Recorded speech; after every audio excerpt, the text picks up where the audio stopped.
¿Qué tal? ¿Cómo le va? Aquí estamos listos para compartir con usted esta hora. Es una noche en la que tenemos un gran privilegio. Lo hemos tenido en otras oportunidades, pero tenerlo en esta noche al doctor Abel Albino, siempre para nosotros es un motivo de mucha alegría. Abel, el doctor, muchas gracias por venir. Por favor, gracias por invitarme. Usted estaba en los programas de televisión más populares y de golpe desapareció. ¿Qué pasó?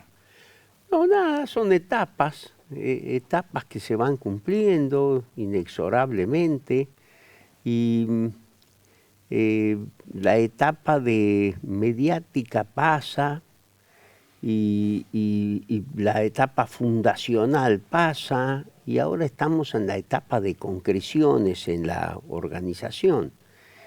Tenemos 111 centros en el país, 15 en el extranjero. En Venezuela, por ejemplo, hay 6. De estos 15 del extranjero hay 6 en Venezuela y trabajo con unos pastores evangélicos. Muy buena gente. Bueno, no esperaba muy que me buenos, dijera otra cosa. Muy buenos, encantadores, muy respetuosos, muy cariñosos con nosotros y muy entusiastas de lo que hacen. Les voy a contar en un rato cuando salga que estuve con ustedes y seguro que se ponen felices, ¿no? Y bueno, hemos recuperado ya 38.500 chicos, han pasado 2 años, han pasado ya 30 años.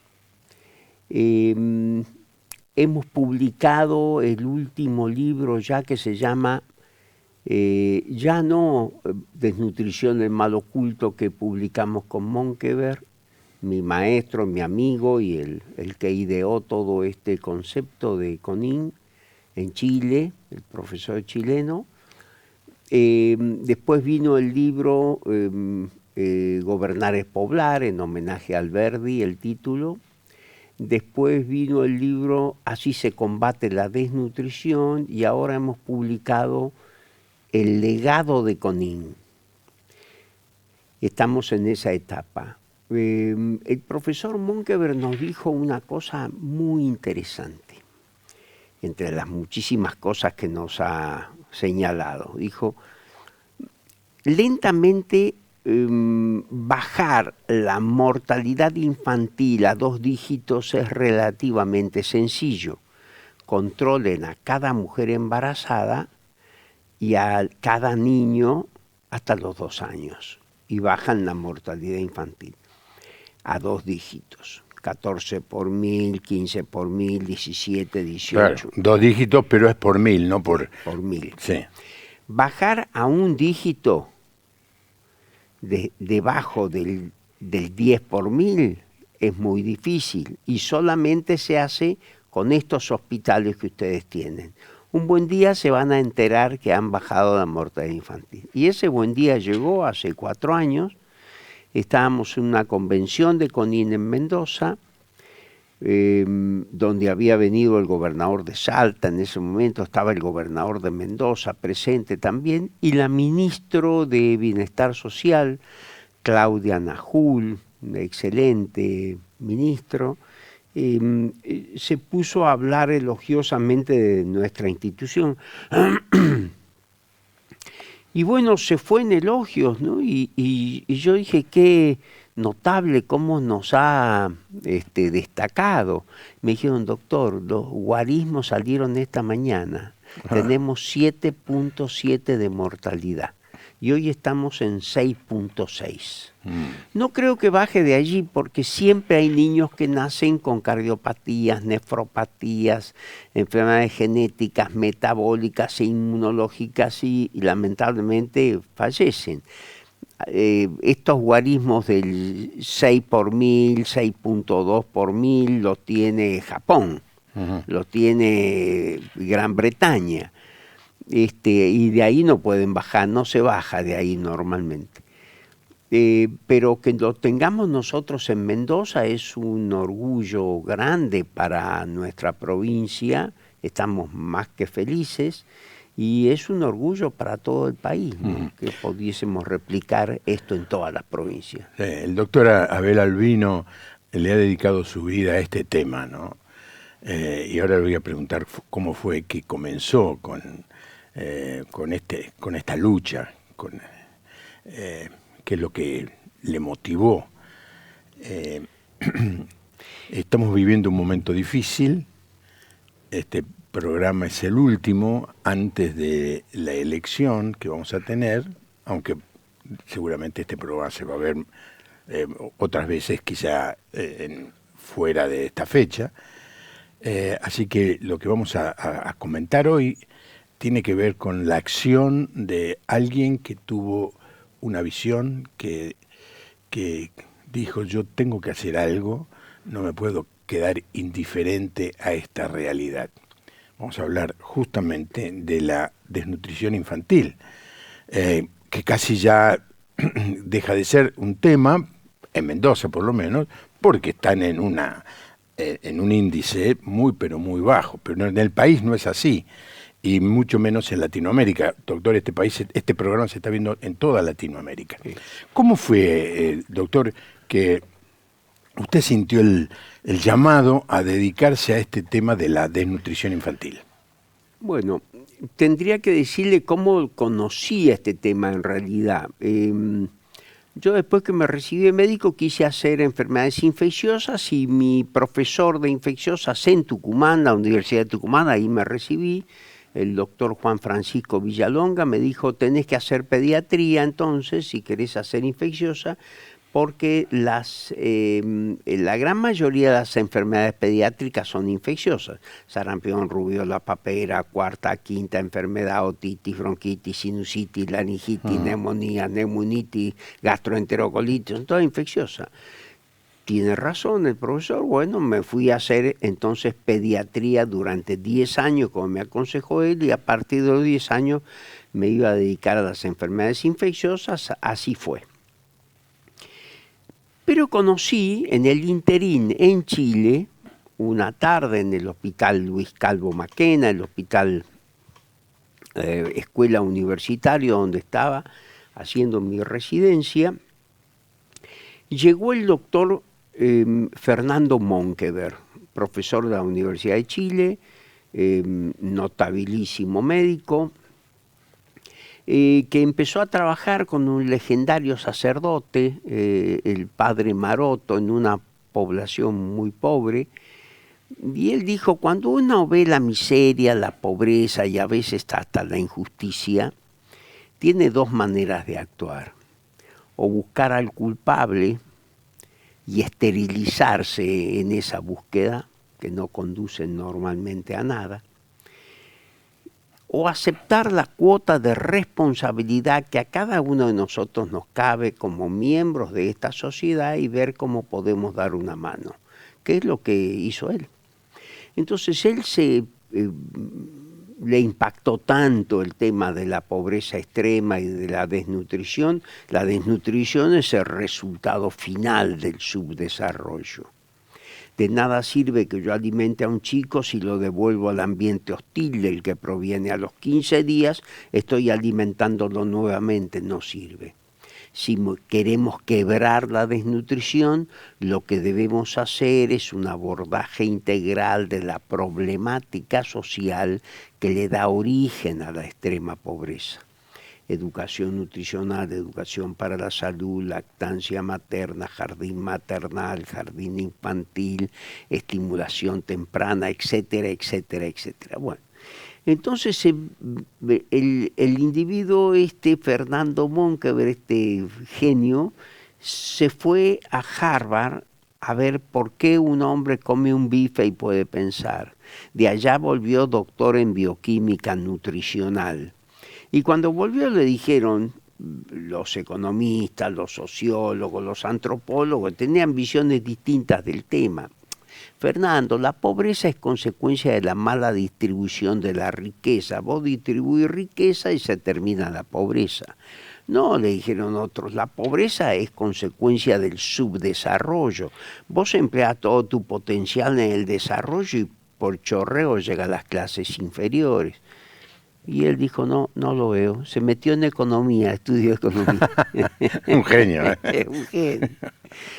Entonces, ya economista, él ya con una cabeza mucho más clara en ese tema, dijo, la pobreza es consecuencia de la mala distribución de la riqueza. Eso no es cierto, porque si yo distribuyo riqueza entre esta gente que no tiene educación ninguna, y mañana siguen tan pobres como hoy. Y la pobreza es consecuencia del subdesarrollo. Yo empleo todo el potencial del desarrollo, por chorreo llegaría a las clases inferiores. Eso tampoco es cierto, porque ningún desarrollo es posible cuando existen ejércitos de niños débiles mentales por desnutrición. Lo que debemos hacer es preservar el cerebro y luego educarlo, preservar el cerebro y luego educarlo, preservar el cerebro y luego educarlo. Esa es la clave. Bueno, esos son los conceptos que nos dio este hombre. Después de 10 años empecé mi formación en infecciosas y estudié un tema puntual, específico, que se llama histoplasmosis humana, que es un hongo en pulmón habitualmente, donde se mete, ahí empieza el calvario. Normalmente muy poca gente piensa en esto, médicos inclusive, no piensan en esta patología, estas micosis, que se ha transformado en la gran imitadora del presente.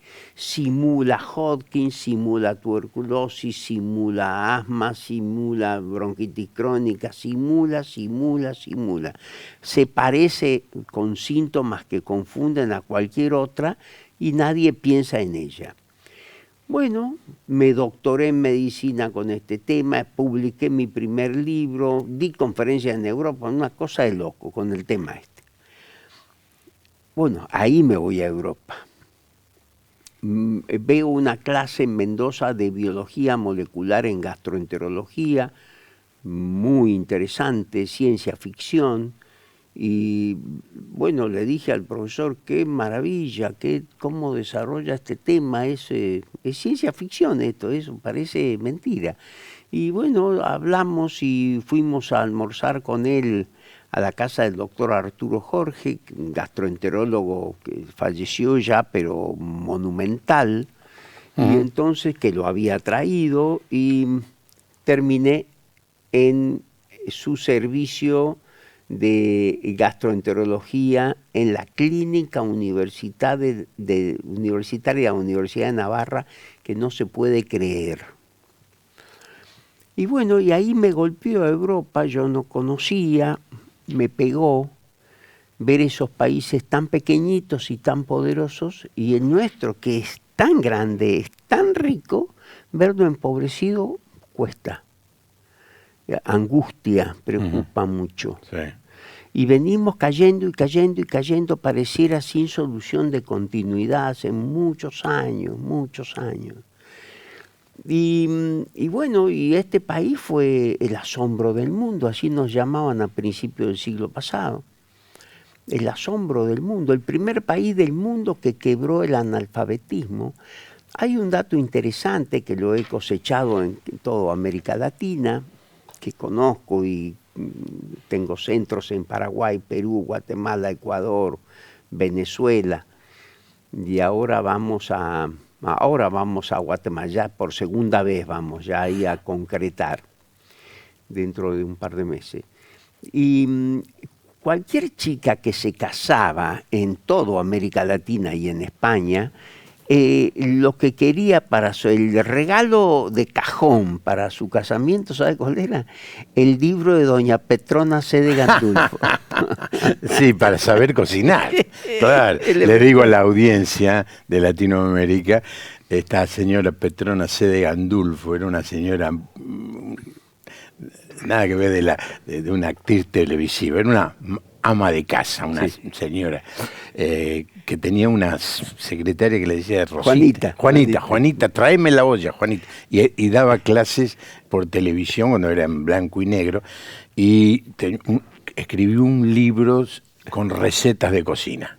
Y era raro una casa que no tuviera el libro, ¿no? Claro. Y las que se casaban mucho más. Que se casaban mucho más. Después, un chico se casaba y empezaba a recibir el gráfico. Sí. En toda América Latina, ¿eh? Y una chica se casaba, era una señora, leía para ti. Sí. Y a los chicos el villiquen. Sí. Cuando aprendían a leer. Y así ha sido. Es maravilloso como fue en nuestro país y tenemos que recuperar eso, ¿no?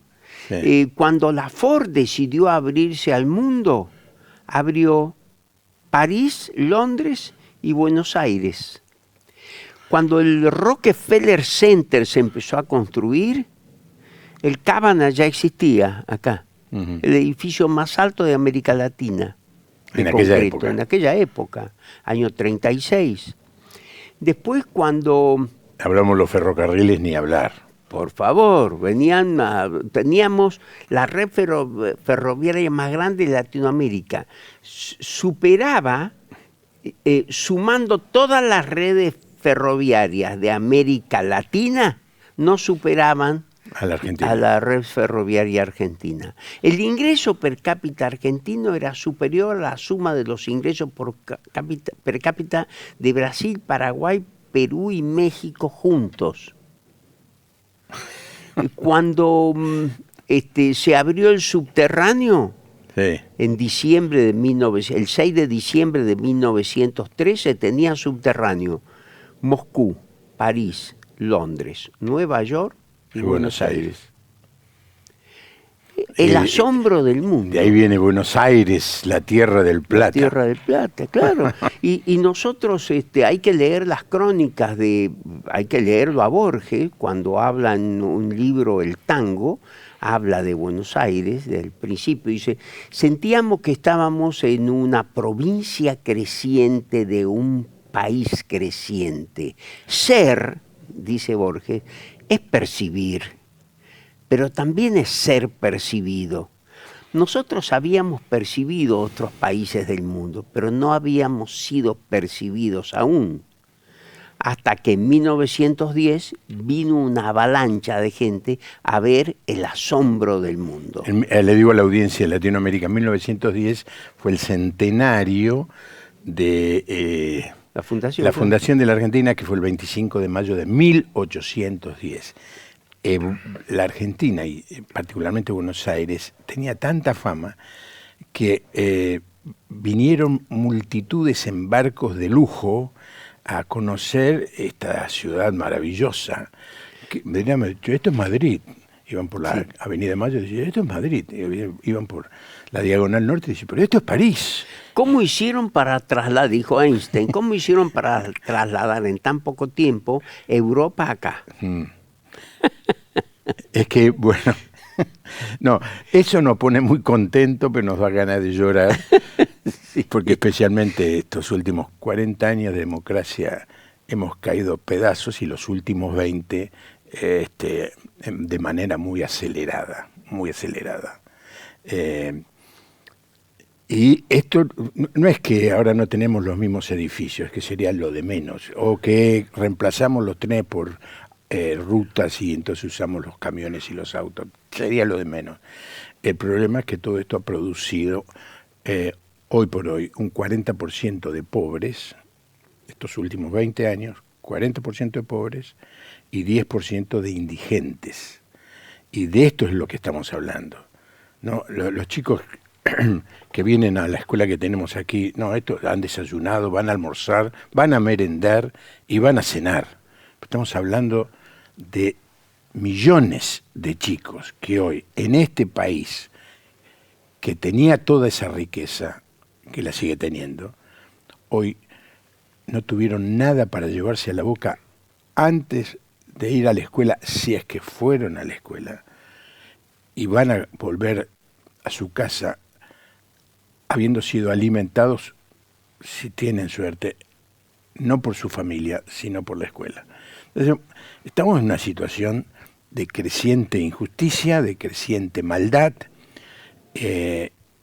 y usted, doctor, es un faro de luz porque de golpe alguien empezó a hablar de que se podía solucionar el problema, ¿no? Sí, sí. Y estaba en España, estábamos ahí Y ¿en bueno, qué y ciudad? ahí en Pamplona, pero estaba en Madrid un día haciendo compras, comprándole cosas a mis hijas, regalitos, siempre que uno sale lleva algo a las mujeres, trae algo a las mujeres. Yo tengo 5 hijas mujeres, así que les compré unas polleritas de esas con la trabita y que abajo, esas escocesas, muy bonitas. Y compré una cartera para mi esposa, una cartera para mi mamá. Bueno, venía contento con el bolso de tela de avión. Del Corte Inglés. Claro, salía del Corte Inglés. En la Plaza del Sol, sí, me imagino, sí. Y resulta que algo me llamaba la atención, algo me llamaba la atención, algo me llamaba la atención. No alcanzaba a discernir. Me senté en un banco en una plaza. A ver qué era. ¿Sabe qué era? La cantidad de gente con zapatos nuevos. Cuando hacían el paso, todos los zapatos eran nuevos. Pero, y si no eran nuevos, era de muy poco uso. No pasa eso acá. Nosotros no vemos a una multitud caminando delante nuestro en la calle Florida, por ejemplo, con zapatos nuevos todos. No es así. ¿Qué pasó con nosotros? Y empecé a mirar la gente vestida, y ¿sabe qué me llamó la atención? Los ancianos bien vestidos. Eso es muy importante. Quiere decir que tienen jubilaciones buenas. Hablando fuerte, oye Paco, entremos a esta taberna, que qué sé yo, y dialogaban, medio gritando, divirtiéndose, se estaban divirtiendo ellos con sus mujeres, bien calzadas todas, lindas carteras. ¿Qué nos pasó? En lugar de igualar hacia arriba, hemos igualado hacia abajo. ¿Qué nos pasó? Semejante país. Argentina tuvo un privilegio muy grande. Y eso lo vemos si entramos a la universidad. En Michigan hay un busto de Sarmiento. Si entramos al Instituto de Idiomas Modernos en Boston, hay un busto de Sarmiento. Si vamos a la Commonwealth, esquina Hereford, esa calle tiene un bulevar en el centro, hay una estatua de bronce de Sarmiento de 8 metros de altura, al maestro de América, amigo de los Estados Unidos. ¿Por qué ese homenaje? Porque fue a la Argentina el primer país del mundo que quebró el analfabetismo, antes que Francia, que Alemania, que la Gran Bretaña, que Estados Unidos o Rusia o Italia o España o Japón. Argentina, en el cono sur, allá abajo, lejos, cuando un hombre sanjuanino, autodidacta, dijo, hay que hacer de la patria una gran escuela. Cuando un hombre, abogado tucumano, dijo, gobernar es poblar. Y creció cuando crecieron estos conceptos y se mantuvieron, y decreció cuando se dejaron de lado estos conceptos. Bueno, yo agregaría más cosas, pero no en este día. Lo que recuerdo alguna vez nos contó es que encontró un folleto en una zanja. En una sequía. Sí. En una sequía en Pamplona. Sí, es muy interesante eso. Lo estaban corriendo los toros ahí. Sí. Pero mire, en una reunión de la Academia de Educación, donde yo tengo el gusto de pertenecer, y ahí hice amistad con Abel Pose, y él me abrazaba y me decía, hola Abel, el bueno. Y yo decía, hola Abel, el inteligente, porque era muy inteligente. Le dije, ¿por qué razón nos caímos amén de las razones políticas que uno puede esgrimir, también hay una razón que es importante y que me gustó mucho. El empuje que le pusieron los inmigrantes al país. Uh-huh. El empujón gigantesco que le dieron, que se agotó en un momento también. Pero hicieron industrias, hicieron, trabajaron, contrataron, progresaron e hicieron progresar al país. Lo empujó muchísimo el inmigrante, lo quiso, amó este país. Nosotros hemos perdido ese amor, pareciera, hemos perdido esas motivaciones y bueno. Y la otra cosa, un día la llamo a mi esposa porque me chocó Europa y estaba tristón yo. ¿Qué nos pasó? ¿Qué nos pasó? Siempre preguntándome si este es un gran país. Entonces la llamo por teléfono y le digo, Cecilia, no estoy en paz. Es raro decir eso. Uno dice, te extraño a vos, extraño a la nena, extraño mi casa, extraño a mi mamá, a mis hermanas, qué sé yo.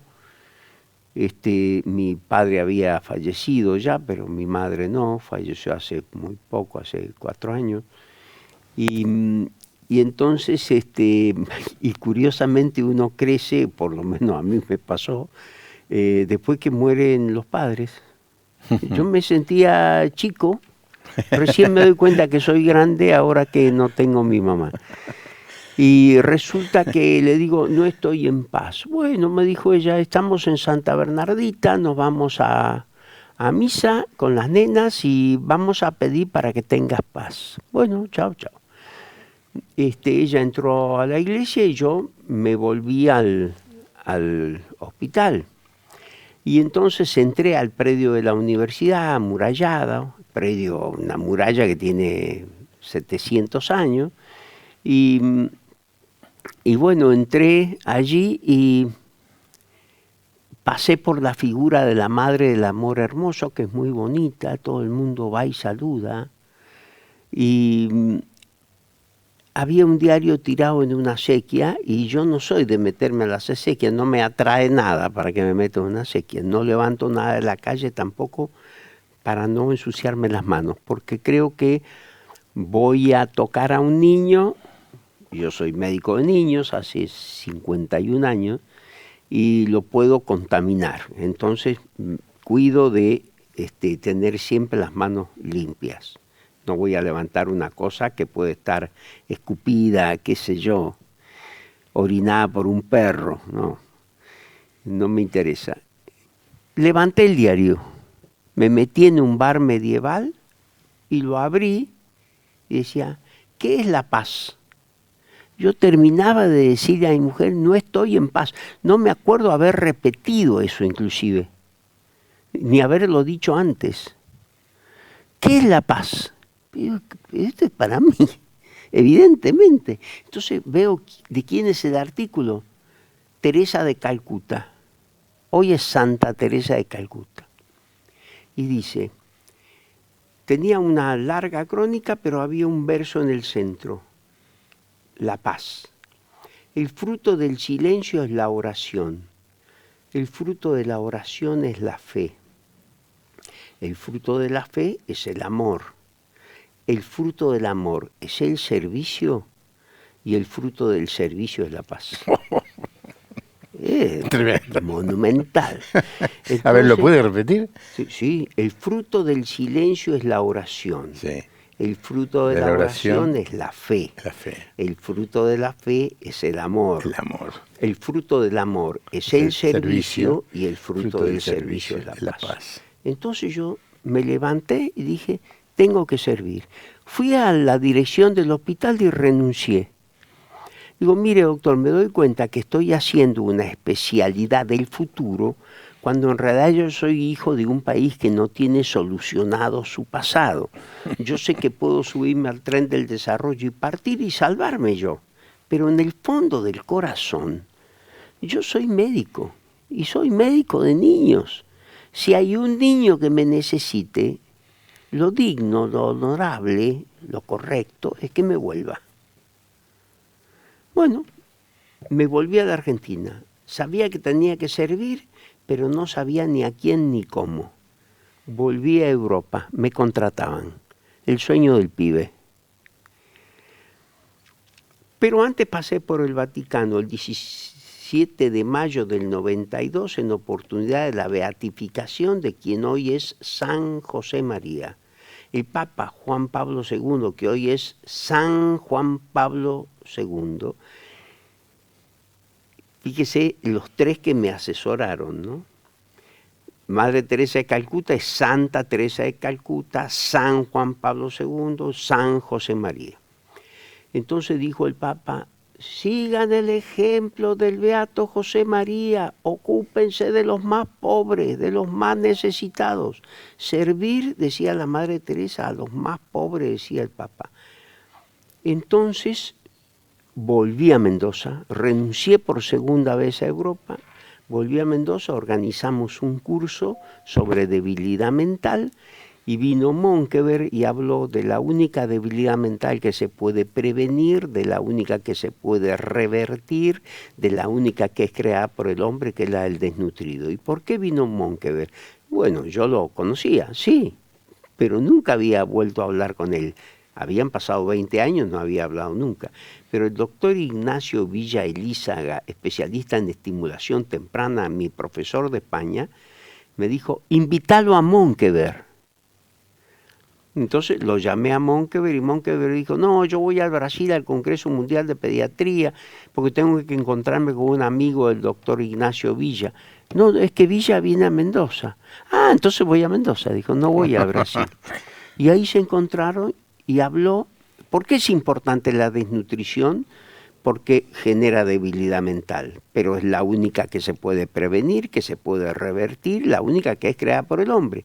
El hombre no solamente puede, sino que debe quebrarla.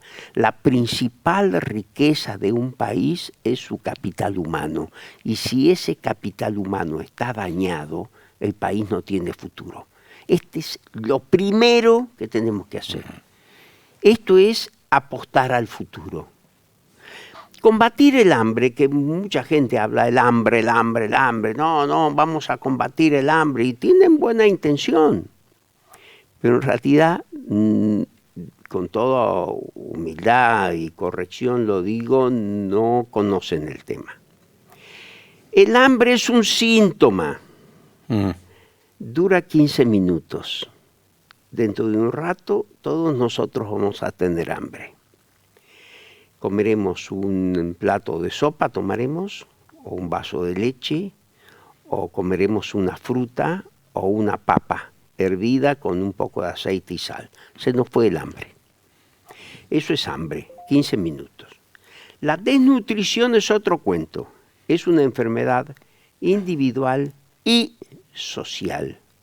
Y su tratamiento no lleva 15 minutos, lleva una generación, por lo menos. 20, 25 años. Eso es. Entonces, es otra cosa. ¿Y por qué tarda tanto en mejorarse? Porque hay que darle de comer al chico, pero hay que hacer cloacas. Porque si no, toda la comida que le damos se la comen los parásitos. ¿Y cuántas cloacas hay que hacer? La mitad de la población argentina no tiene cloacas. Pero hay muchos lugares que ya tienen hace muchos años, más de 100 años. Sí, pero en realidad ya no están. Me lo cuentan los intendentes de las localidades, de Mendoza inclusive. Me dicen, mire doctor, cuando fuimos a conectar este edificio a las cloacas, nos encontramos que no había cloacas. El agua discurre por canales que se han hecho por declive naturales y los caños se han roto hace ya muchos años. A veces hay calles donde han desaparecido los caños directamente y otros que están partidos por el tráfico pesado que han tenido que soportar una estructura que no estuvo hecha para que circulen tantos vehículos y tantos camiones y vehículos de carga y qué sé yo. Entonces están todas rotas. Habría que hacer nuevas. Y hay otros lugares que nunca tuvieron cloaca, jamás en la vida de Dios. Entonces, el alimento que le damos al chico se lo comen los parásitos. Y si no tienen agua, el alimento que le damos al chico se va por el caño, en la gastroenterocolitis. Y si no tienen luz eléctrica, y bueno, el alimento que le damos hoy a la madre para que le dé a su hijo durante esta semana, se le pudre, porque no tiene heladera, porque no tiene cómo conservarlo, tiene que comer todo el mismo día y al día siguiente ya tienen hambre de vuelta. Entonces, tenemos que hacer muchas obras. Los 5 pasos para una gran nación, ¿cuáles son? Preservar el cerebro dentro del año, embarazo y primer año, embarazo y año y medio. Después ya es tarde, ¿eh? Después del año y medio es tarde. Es tarde. Al año y medio se cierra la fontanela anterior y el cráneo es una unidad sellada, entonces ya poco podemos accionar. Déjeme, doctor, es muy importante esto que nos está diciendo el doctor Albino, y entonces yo le sugiero que ahora lo vea, ¿no? Pero después, cuando este programa sea levantado, usted tome nota. Llamo la atención a las madres para que tomen nota de esto, a las abuelas y abuelos, a los docentes, a los pastores, porque lo que estamos escuchando es una clase magistral de cómo poder luchar contra la desnutrición infantil. Sí, doctor. Eso es. Entonces, primero tenemos que preservar el cerebro. Sí. Embarazo y primer año y medio. ¿Por qué le digo? El cerebro es el órgano que más rápidamente crece.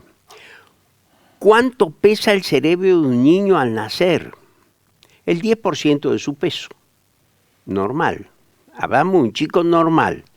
¿Y cuánto pesa un chico normal? 3 kilos 200. Muy bien. ¿Cuánto pesa ese chico a los 6 meses? ¿Y cuánto pesa al año? A los 6 meses duplica el peso de nacimiento, el cerebro también. Si el chico pesa 3 kilos 200 al nacer, su cerebro pesará el 10%, dijimos, 320 gramos. A los 6 meses el chico pesa 660 gramos, 640 gramos. El doble. El doble. Y nosotros pesamos ¿El cerebro? 620 gramos. 40.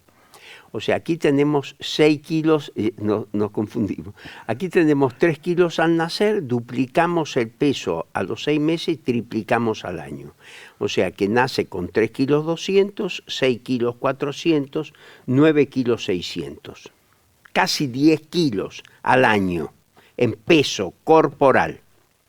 El cerebro, el 10% del peso, 320 gramos. 640 gramos, 960 gramos. 9 kilos 600, 960 gramos.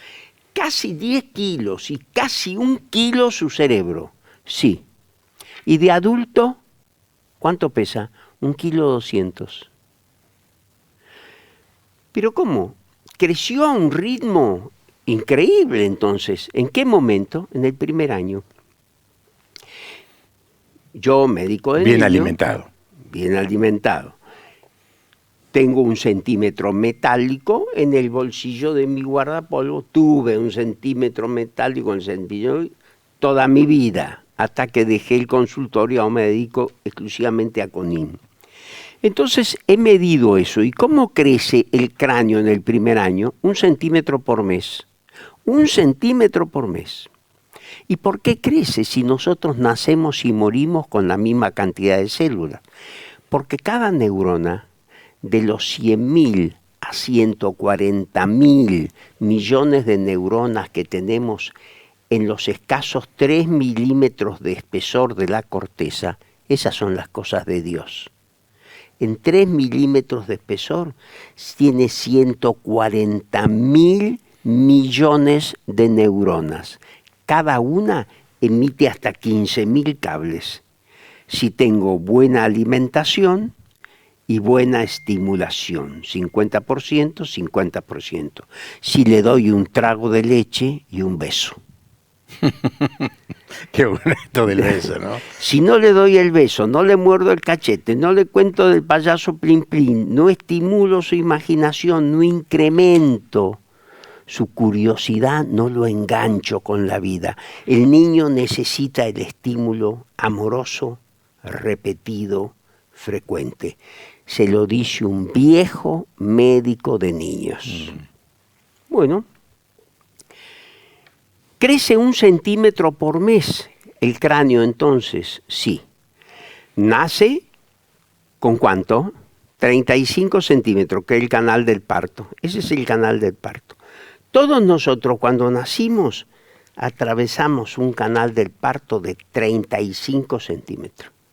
Y luego de ahí crece 1 centímetro por mes en el primer año. 12 meses, 12 centímetros. 35, Más 12. 47.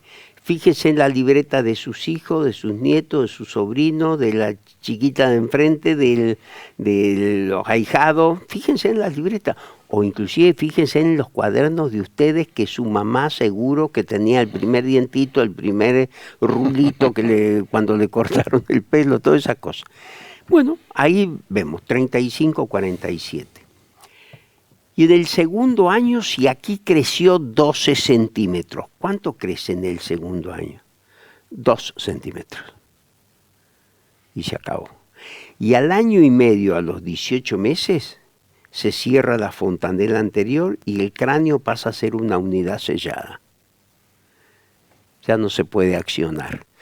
Tenemos que ir antes, y antes de los 8 meses todavía. Ahora hemos hecho un trabajo, lactancia materna, muy interesante. Y el trabajo nos dice antes de los 8 meses, porque el crecimiento es mayor y se va frenando. Bueno, y el niño desnutrido, ¿qué pasa? Y el niño desnutrido muchas veces la mamá también es desnutrida. Por eso controlen cada mujer embarazada. Cuando empiece el embarazo, que vayan a CONIN, que se acerquen a un CONIN el más próximo y la vamos a empezar a controlar y la vamos a acompañar hasta los 5 años. Estamos hablando con el fundador de CONIN, esta entidad que se ha dedicado apasionadamente a este tema. Y allí está la página, y hemos puesto también en la gráfica las redes sociales, pero no sé qué utiliza, en general hoy la gente utiliza más Instagram o Facebook o YouTube, YouTube CONIN Argentina, Facebook o Instagram CONIN Argentina, Facebook Fundación CONIN, Facebook es Fundación CONIN. Allí, doctor, está toda esta información. Todo. Y especialmente está bien explicada para las madres o una persona, una señora, una señorita que quedó embarazada y que necesita instruirse. Ahí está. Sí, sí. Necesitamos gente y necesitamos gente de calidad. Recuerde que nuestro país es un país enormemente grande, enormemente rico y peligrosamente vacío. Uh-huh. Controlar la natalidad aquí, no sé para quién trabajamos, pero aquí lo que necesitamos es gente, operarios. Necesitamos, decía Alberdi o Sarmiento, decía, tenemos que ser 80 millones de personas por lo menos para que este país empiece a funcionar. Para que se prendan las luces. Quedamos en la mitad. Doctor, usted habló de 5 y hasta ahora solamente nos dijo una. Sí. Preservar el cerebro dentro... el chico desnutrido, ¿qué pasa con él? Y el desnutrido tiene dimensiones menores y tiene peso por debajo de 2,5 kilos. La prematuridad, bueno, eso a veces es alarmante y pesan los chicos lo que pesa un bife. Y entonces tenemos que decir que habiendo hecho más de 2000 autopsias, el profesor Monkeder en Chile, en Conin, Chile, nos dice que de 35 gramos es el límite menor de peso que puede tener un chico su cerebro. Si es menos de 35 gramos, todos mueren. Si es más de 35 gramos, tiene posibilidades de ir creciendo y acercarse al pelotón suyo, a los chicos que nacieron en su época, los puede incluso alcanzar. Pero hay que accionar rápidamente, mientras antes lo hagamos mejor. Hay una anécdota que contaban en Chile muy simpática, de un inglés que vino y dijo, bueno, nosotros le damos de comer al chico hasta los 15 años, ¿qué le parece? Le preguntaron al profesor inglés y el inglés dijo, si vuestro propósito es deshacerse de la leche, me parece fantástico. Ahora, si lo que quieren hacer es alimentar al chico, concéntrense los 2 primeros años, después es tarde. Se acabó ya después la posibilidad de ese chico. Vendrán otros chicos, pero ese chico lo perdemos. Su cabecita no le alcanzará para poder estudiar. Y si no tiene estudio, no va a ser nada, ni va a ser nadie. Va a ser un integrante más del círculo vicioso de miseria, de pobreza y de injusticia, del cual no podrá salir. Sí. Tenemos que quebrar eso y hacer un círculo virtuoso. Volvemos a los 5, ¿se acuerdan? Bueno, primero, preservar el cerebro dentro del año. Dentro del año y medio más, antes de que se cierre la fontanela. Embarazo y primer año. Esos son los famosos 1000 días. Si usted suma 270 días de embarazo, 9 meses de 30 días, 270, más 365 del primer año, más 365 del segundo, y suma, es el número 1000. Esos son los 1000 días famosos. Y yo les digo que menos todavía, año y medio. Ahí está la clave. ¿Y quieren que les dé otro dato? Menos todavía, año. 8 meses. Ahí hacemos foco. Segundo, educar ese cerebro. La educación es una semilla maravillosa, pero toda semilla para fructificar, diría un ingeniero agrónomo, necesita un sustrato. Y el sustrato anatomofisiológico, anatomofuncional, donde se siembra la semilla de educación, es un cerebro bien cableado. Si no tengo cerebros bien cableados, no tengo qué cosa educar. Pero si yo alimento y estimulo adecuadamente a un chico, 50% alimentación, 50% estimulación. Luego lo educo. Entonces, si simultáneamente el gobierno nos pone cloacas, agua corriente y caliente y luz eléctrica, esos son los 5 pasos para una gran nación. ¿Por qué el agua? Porque si no tenemos agua, todo el alimento que le dimos al chico se va en la gastroenterocolitis, se va por el caño. La diarrea mata. ¿A quién mata? Al que es débil. Al que está fuerte, ¿no? Todos hemos tenido diarreas alguna vez y no nos mató. ¿Por qué? Porque estamos bien alimentados. Y pudimos estudiar. ¿Por qué razón? Porque estuvimos bien alimentados. Y pudimos progresar en la vida porque estuvimos bien alimentados y bien estimulados. Entonces, Doctor, los que hemos aprendido a leer y escribir en este país querido, tenemos la obligación moral de hacer que cada uno de nuestros niños pueda desplegar su potencial genético para tener realmente el día de mañana igualdad de oportunidades. Bueno, es una clase magistral la que siempre nos da el doctor Albino, pero ahora yo quiero Nos quedan exactamente 7 minutos.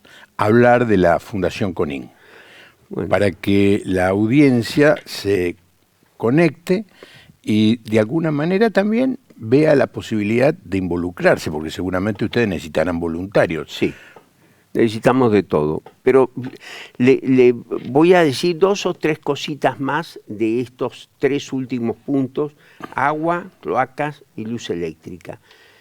Sarmiento decía hace 150 años, yo sé que cuando uno habla de Sarmiento, por ahí hay alguno que no está de acuerdo, entonces después se la agarra conmigo. En realidad, yo soy maestro de escuela, por eso hablo de Sarmiento. Y después lo leí, por eso tengo la autoridad para hablar del tema. Ustedes quieren, eso me enseñó mi papá. Qué mal que hablaste de Sarmiento. ¿Lo has leído? Bueno, he leído... No. Yo te pregunto una cosa puntual. ¿Lo has leído a Sarmiento? No, la verdad que... Bueno, andate a la biblioteca, en tercer estante, contra la ventana. Ahí hay 32 tomos de los 52 que él produjo. Ahí lee Facundo, lee Recuerdo de Provincia, lee de la educación popular. No hable más de Sarmiento. Bueno, hay un grupo de gente que saca a Colón de la plaza, de una plaza, quiere sacar a Roca de otra plaza. Lo apedrean a Lo Roca. apedrea. Quiere sacar a Sarmiento. Trogloditas realmente, gente ignorante, gente que se quiere solucionar sus deficiencias y maldades atacando a los grandes héroes de la patria, que tuvieron defectos. ¿Quién no? ¿Quién no los tuvo? ¿Dijeron cosas que no debían haber dicho? Sí. ¿Escribieron cosas que no debían haber escrito? Sí, pero cambiaron la Argentina. Doctor, No, decía, no puede ser que alguien no tenga agua corriente en su casa. No estoy pidiendo un BMW, estoy pidiendo agua. Ramón Carrillo, que ahora, gracias a Dios, salen los billetes de 2.000 pesos, fue un gigante fue el primer ministro de salud que tuvo la Argentina y fue un gigante de la epidemiología. Decía, los hongos, los virus santiagueño, los hongos, los virus y las bacterias como causas de enfermedad son pobres causas al lado del daño gigantesco que produce la falta de cloacas. Yo he visto salir parásitos por los conductos lagrimales de un chico. He visto toser niños y que expulsen parásitos.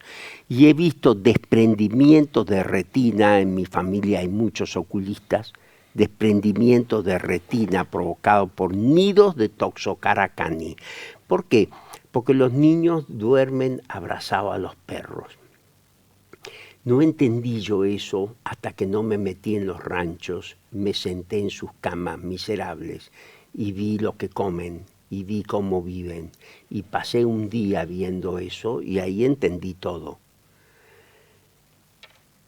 Andaba rodeado de perros que eran todo su placer, decía Martín Fierro. Jamás dejó de tener menos de media docena, hablando del viejo Vizcacha, que era un delincuente. Mataba vacas ajenas para darle de comer. ¿Me entiende? Y después dice, jamás llegué a parar donde veas perro flaco. Porque donde hay perro flaco, no comen. Entonces, vean, yo cada vez que veo un perro flaco me bajo del auto y busco, y siempre he encontrado chicos sufriendo. Siempre. Es importante, es un dato el perro flaco. Y duermen, se tapan con perros de noche, porque no tienen ropa de cama, no tienen ropa de abrigo, no tienen estufa y tampoco tienen techo porque es un nylon, entonces comparten la parasitosis con el perro. Luz eléctrica. Si no tienen luz eléctrica se les pudren los alimentos y nunca podrán estudiar después de las 6 de la tarde. Y tendríamos que hacer un ejercicio, todos los argentinos en algún momento, así como se hacen simulacros de de incendios, simulacros de terremoto. Tendríamos que hacer un simulacro de algo grave que pase, que nos corte la luz, el agua, el gas, y se apague la heladera y no podamos usar el baño. Les pido por favor que lo hagan como un ejercicio, a ver cuántas horas duran sin que haya una batalla campal en la casa, para que vuelvan a abrir el baño. Eso. Después me dijo de Conin. Sí. Nosotros hicimos en este tiempo, ¿qué hicimos? Porque hablamos tanto, ¿qué hicimos? El primer hospital de desnutridos de la República Argentina, que ahora hicimos uno nuevo, más grande, muy lindo hospital. No hicimos un hospital pobrecito para gente humilde, no. Hicimos un hospital magnífico para gente humilde, como debe ser, como corresponde. Igualar hacia arriba, no hacia abajo. Todos vivir 100 veces mejor, no peor. Entonces, recuerden ustedes que hay cloacas yo he estado parado en Roma en la cloaca máxima, sobre la cloaca máxima que tiene 2500 años y nosotros tenemos la mitad del país sin cloacas. Entonces, no, y por ahí dicen, no, lo que pasa es que no se puede poner cloaca en este barrio porque tiene 50 centímetros de diferencia con la calle troncal donde pasa el caño. O sea, 50 centímetros de diferencia. ¿Para qué se recibió de ingeniero ese hombre? ¿Para decir eso? No, para solucionar eso. Ahí tiene que estar el tipo con toda su imaginación, con toda su creatividad. Hace poco compró una finca al sur de la Patagonia, una italiana, y compró una zona muy bonita que no la quería nadie porque no tenía agua. Y ella hizo un acueducto y llevó agua. Y todo, pero ¿cómo? Son italianos, tienen cultura milenaria los tipos. Entonces saben a qué hacer. Uh-huh. No fue impedimento, sí. No, para terminar, porque se nos fue la hora, doctor. Yo les recomiendo a todos que entren en la página de Conin, pongámosla. Eso. No, pero digo algo de... Dale. Necesitamos miembros de la Asociación de Amigos de Conin. Ahí está. Esto con plata se arregla porque tenemos que tener gente entrenada. Yo tengo gente entrenada, hemos recuperado 38.500 chicos, porque la gente que tengo, 500 profesionales en todo el país, son inmejorables. Busquen el Conin de su provincia, busquen el Conin de su zona y ayúdenlo. Necesitan plata, miembros de la Asociación de Amigos. ¿Cuánto vale una pizza? Media pizza. Lo que vale media pizza por mes. Lo que vale media caja de leche por mes. ¿Está claro? Uh-huh. Para tener una referencia. Sí, sí. Y después, después necesitamos profesionales, voluntarios, equipamiento. Necesitamos que digan, miren, yo toco un instrumento, voy a tocarles a los chicos de Conin el sábado, el viernes, el miércoles a la mañana, qué sé yo. Voy a enseñarles a dibujar, voy a enseñarles a pintar. Voy a enseñarles a bordar o a esmilar vidrios o a coser o tejer a las madres.